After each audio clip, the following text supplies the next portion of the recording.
Hello everyone, मैं हूँ doctor प्रीति। आपका बहुत बहुत स्वागत करती हूँ मेरे यूट्यूब चैनल में। दोस्तों, आज हम बात करेंगे नोज़ ब्लीडिंग के बारे में। मेडिकली हम नोज़ ब्लीडिंग को बोलते हैं एपिस्टेक्सिस। नाक से कभी कभी खून आना, यानी कि सालों के अंतराल में खून आना एक नॉर्मल प्रक्रिया है। लेकिन अगर नाक से खून आपको बार बार और बहुत जल्दी आता है, तब ये एपिस्टेक्सिस हो सकता है। सबसे पहले दोस्तों बात करते हैं कि आपके नाक में ब्लड कहाँ से आ सकता है।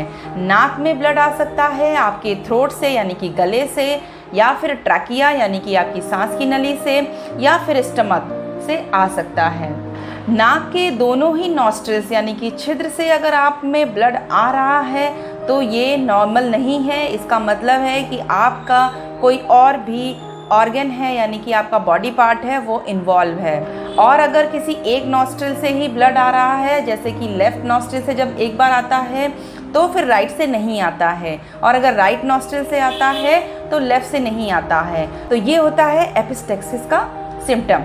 अब दोस्तों बात कर लेते हैं कि आखिर एपिस्टेक्सिस यानी कि नोज़ ब्लीडिंग का रीज़न क्या है, यानी कि इसके पीछे का कारण क्या है, आखिर ये नाक से ब्लड कैसे आ सकता है। पहला और कॉमन कॉज है कि अगर आपके नाक में चोट लग जाती है तो उससे भी ब्लड आ सकता है। दूसरा, कभी कभी हम लोग नाक को स्क्रैच कर लेते हैं, या फिर नाक की हड्डी में चोट लग जाती है। अगर ब्रेन में कहीं क्लॉटिंग होती है तो ब्रेन से जब ब्लड आता है तो वो नाक के थ्रू बाहर आता है, तब भी नाक से आपको ब्लड दिख सकता है। नोज़ में कुछ चले जाने से भी आपको ब्लड दिख सकता है। सबसे लास्ट में बात करते हैं कि लीवर की अगर आपको कोई प्रॉब्लम है, यानी लीवर आपका सही से काम नहीं कर रहा है, तब भी आपके नाक से ब्लड आ सकता है।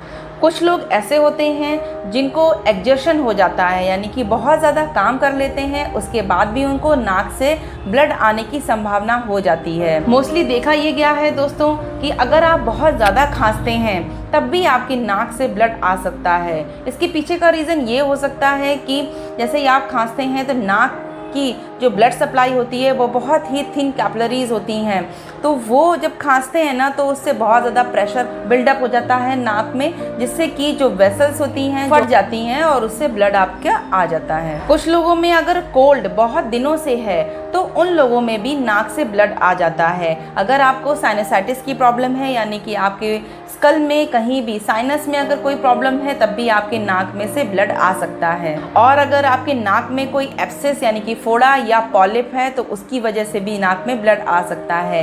एक बहुत ही इंटरेस्टिंग फीचर है कुछ महिलाओं में जिनके मेंसेस बंद हो जाते हैं तो उसके बाद भी नोज से ब्लीडिंग स्टार्ट हो जाती है, तो ये एक कारण उन महिलाओं में भी हो सकता है। कभी कभी किसी महिला में ये भी देखा गया है कि नोज ब्लीडिंग होती है तो उस टाइम पर उनको मेंसेस नहीं आते हैं, यानी उस दिन टाइम टू टाइम साइकिल उनका चलता है, नाक से ब्लड आता है। और कुछ दोस्तों मेजर कॉज ये भी हैं कि अगर आप में ब्लड प्रेशर हाई है तब भी कैपिलरीज होती हैं नोज़ की, उनके फटने का डर रहता है, जिसकी वजह से ब्लड आ सकता है। अगर आपको कभी फ्लू, डिप्थीरिया, मलेरिया, डेंगू या कोई रेस्पिरेटरी प्रॉब्लम होती है तब भी नोज़ से ब्लड आ सकता है। और कुछ विटामिन्स होते हैं या मिनरल्स आपके बॉडी में होते हैं, उनकी कमी हो जाती है जो कि खून के जमने के लिए रिस्पॉन्सिबल होते हैं। तो अगर उन विटामिन्स और मिनरल्स की कमी है आपके बॉडी में, तब भी आपके नोज़ से ब्लड आ सकता है, जैसे कि विटामिन सी, विटामिन B12 और विटामिन K, और सबसे लास्ट में फॉलिक एसिड। अगर इन सब की कमी हो जाती है तब भी ब्लड क्लॉटिंग नहीं होती है और आप में नोज़ ब्लीडिंग दिखती है। Vitamin C, vitamin B12 and vitamin K और फॉलिक एसिड, ये सब ब्लड कोगुलेशन के लिए बहुत ज़रूरी होते हैं। अब दोस्तों बात कर लेते हैं कि जो नोज़ से ब्लड आता है तो पर्सन टू पर्सन वेरी करता है, और अगर आप में किसी और जगह से भी ब्लड आ रहा है और नाक के थ्रू आ रहा है, तब भी जो ब्लड का टेक्सचर होता है वो थोड़ा सा चेंज हो जाता है। जैसे कि अगर आपकी नोज़ में चोट लगी होती है, उसकी वजह से आप में ब्राइट रेड कलर का जाएगा, और अगर आपका थ्रोट इन्वॉल्व है, यानी कि आपका जो गला इन्वॉल्व है, वहाँ से भी कोई ऑर्गन में कुछ दिक्कत है या कोई जख्म है वहाँ से, तब भी आपको नोज़ में बलगम के साथ ब्लड आ सकता है। और जब हमारी नाक बंद होती है, यानी कि नोज़ ऑब्स्ट्रक्शन हो जाता है, कोल्ड की वजह से भी हो सकता है, पॉलिप की वजह से भी हो सकता है, तो हम बहुत तेज़ी से ब्लो करते हैं नाक को, जिसकी वजह से नाक की जो कैपिलरीज होती हैं वो फट जाती हैं और वहाँ से ब्लड आना स्टार्ट हो जाता है। तब भी आप में ब्राइट रेड कलर का ब्लड दिख सकता है। अब दोस्तों हम बात करेंगे कि अगर आप में नोज़ ब्लीडिंग हो रही है तो हम इसको कैसे जानेंगे कि ये किस वजह से हमारे नोज़ में ब्लड आ रहा है। तो अपना ब्लड प्रेशर रेगुलरली चेक कराइए। अगर हाई होगा तो ज़रूर नोस्ट्रिल से आप में ब्लड आ सकता है। इसके बाद विटामिन प्रोफाइल करा लीजिए। विटामिन के, vitamin C and vitamin B12 और फॉलिक एसिड आप में अगर पैरामीटर्स उसके अप एंड डाउन है तब भी आप में नोज़ ब्लीडिंग हो सकती है। और अगर आपके नाक में या साइनस में कोई प्रॉब्लम है, नाक में अगर एब्सेस है या फिर पॉलिप है, तो उसके लिए किसी भी अच्छे फिजिशियन से जाकर के आप एनाटॉमिकल चेकअप होता है वो करा लीजिए। तो आगे हम बात करेंगे कि सिम्टम्स के अकॉर्डिंग होम्योपैथिक मेडिसिन कब और कहाँ दी जा सकती है। अगर आपकी नाक में से ब्राइट रेड कलर का ब्लड आ रहा है और नाक में कोई इन्फेक्शन है, ऑब्स्ट्रक्शन है, तो आप लेंगे मेडिसिन हेमामिलिस 30 में। हेमामिलिस 30 की आपको 2-2 ड्रॉप लेनी है डायरेक्टली टंग पर, दिन में 3 बार।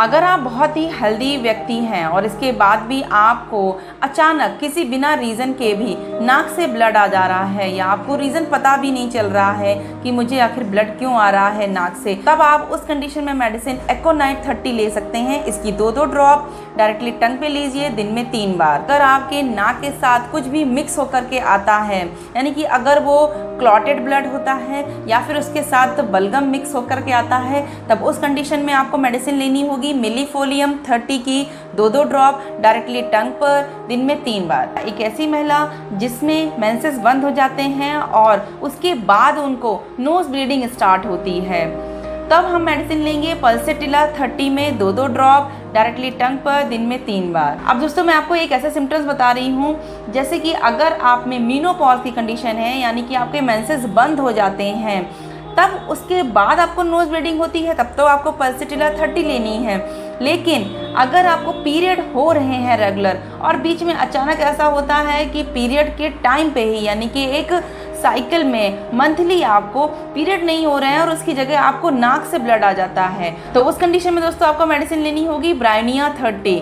ब्रायोनिया 30 की आपको 2-2 ड्रॉप लेनी है डायरेक्टली टंग पर, दिन में 3 बार। जैसे कि आप सुबह सुबह उठते हैं और आप अपना फेस वॉश करते हैं, यानी कि पानी से अपने मुंह को धुलते हैं, उसके बाद आपकी नाक से ब्लड आना स्टार्ट हो जाता है, तो उस कंडीशन में आप मेडिसिन लेंगे अमोनियम कार्ब 30 में। अमोनियम कार्ब 30 की आपको 2-2 ड्रॉप लेनी है, दिन में 3 बार। ऐसे ही अगर आपको कोई भी बीमारी रही है, आपने काफ़ी मेडिसिन उसकी खाई हुई हैं और मेडिसिन लेने के बाद आपको ये फील होता है कि जब से मैंने अपना कोर्स पूरा किया है उसके बाद से मुझको नोज़ ब्लीडिंग होने लगी है, तब आपको मेडिसिन लेनी होगी चाइना 30 में 2-2 ड्रॉप डायरेक्टली टंग पर, दिन में 3 बार। अगर आपकी नाक में चोट लग गई है और उसके बाद आप में नोज़ ब्लीडिंग होती है, तब आपको, जैसे कि सबको पता है कि आर्निका 30, जबकि आप चोट कहीं भी लगती है तब आप मेडिसिन लेती हैं, आप लेंगे आर्निका 30, उसकी 2-2 ड्रॉप डायरेक्टली टंग पर, दिन में 3 बार। ऐसे ही अगर आपको नाक से जो ब्लड आ रहा है वो बहुत ही ब्लैकिश या ब्राउनिश कलर का आ रहा है, यानी कि कहीं जमा हुआ ब्लड आ रहा है, तब आपको मेडिसिन लेनी होगी सिकल कॉर 30 में। सिकल कॉर 30 की आपको मेडिसिन लेनी होगी 2-2 ड्रॉप, दिन में 3 बार। अगर आपकी नाक में बहुत ख़राब स्मेल आ रही है या आपकी नाक आपको अपनी जख्म सा फील हो रहा है या पकी हुई सी फील हो रही है, उसके साथ साथ आपको ब्लड आता है, तब आपको मेडिसिन लेनी होगी लेकेसिस 30 में 2-2 ड्रॉप डायरेक्टली टंग पर, दिन में 3 बार। ऐसे ही दोस्तों देखा गया है एक सिम्टम कि छोटे बच्चे होते हैं वो अपनी नाक को स्क्रैच करते हैं, तो नाक को स्क्रैच करने के बाद उनकी नाक में से ब्लड आ जाता है, तो ऐसी कंडीशन में बच्चों को मेडिसिन देनी होती है ऑरेंज ट्रिफिलम 30 की 2-2 ड्रॉप डायरेक्टली टंग पर, दिन में 3 बार। बच्चे हैं तब आप उनको 1 ड्रॉप दे दीजिए, बड़े हैं तो आप 2 ड्रॉप ले सकते हैं। और एक और बहुत ही इंपॉर्टेंट फीचर है, अगर आपके नाक से ब्लड ऐसा आ रहा है थ्रेड लाइक, यानी कि स्टिकी आ रहा है, तो ऐसी कंडीशन में आपको मेडिसिन लेनी होती है मर्कसॉल 30 में। मर्कसॉल 30 की आपको 2-2 ड्रॉप लेनी है, दिन में 3 बार डायरेक्टली टंग पर। अब दोस्तों हम बात करते हैं, अगर आपकी नाक में से ब्लड बहुत दिनों से आ रहा है, यानी कि क्रॉनिक कंडीशन है आप में, तब आप उस कंडीशन में मेडिसिन ले सकते हैं हेमामिलिस मदर टिंचर या फिर ambrosia mother tincture. Hamamelis mother tincture और एम्ब्रोसिया मदर टिंचर को आप मिक्स कर सकते हैं। इसकी आपको 15 ड्रॉप लेनी होगी 1/4 कप पानी में दिन में 3 बार। हेमामिलिस मदर टिंचर और एम्ब्रोसिया मदर टिंचर ये एक ब्लड कोगुलेंट की तरह काम करती है। आपकी नाक में से ब्लड आना वो तुरंत रोक देती है। दोस्तों, इसके साथ साथ आप घरेलू उपाय भी कर सकते हैं, जैसे कि अपने दोनों हाथों को ऊपर करिए और थोड़ी देर के लिए उसी स्टेबल कंडीशन में बैठ जाइए। उससे भी नाक से ब्लड आना बंद हो जाता है। आप नाक के ऊपर ठंडा पानी भी डाल सकते हैं। थोड़ी देर आप नाक पर पानी डालते रहिए, उससे भी ब्लड कोगुलेट हो जाता है और आप नाक से ब्लड निकलना बंद हो जाता है। एक और कंडीशन है कि अगर आपकी नाक में से ब्लड आ रहा है तो आप अपनी स्पाइन यानी कि जो आपकी रीढ़ की हड्डी है उस पर ठंडा पानी थोड़ी देर के लिए डालते हैं, तब भी आपने नाक में से ब्लड आना बंद हो जाता है। नाक से जब ब्लड आता है तो आपको ध्यान ये देना है कि मुझे क्या अवॉइड करना है, यानी कि आपको बहुत ज़्यादा ऑयली, स्पाइसी और गर्म खाने को अवॉइड करना है। इस कंडीशन में आप ये सब चीज़ें फॉलो करेंगे तो आपकी नाक में से ब्लड आना बंद हो जाएगा।